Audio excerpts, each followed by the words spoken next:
ตรู่แมงผู้จะบินไปไสตะเว้นยังอยู่ห่างไกลยังบอกยังใสดังใจไม้ปอเลี้ยวแลมองดอกไม้ใบเขียว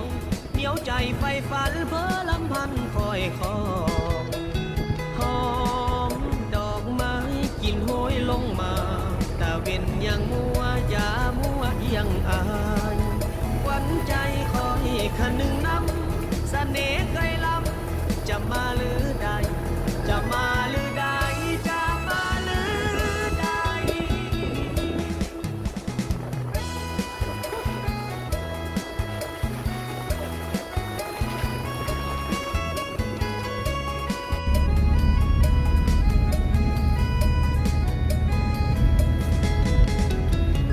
บ้านพางอน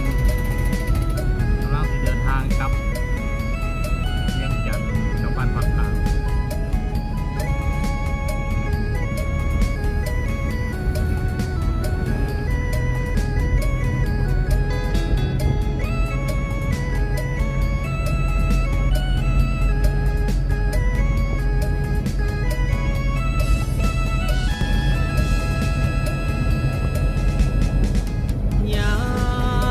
วตรู่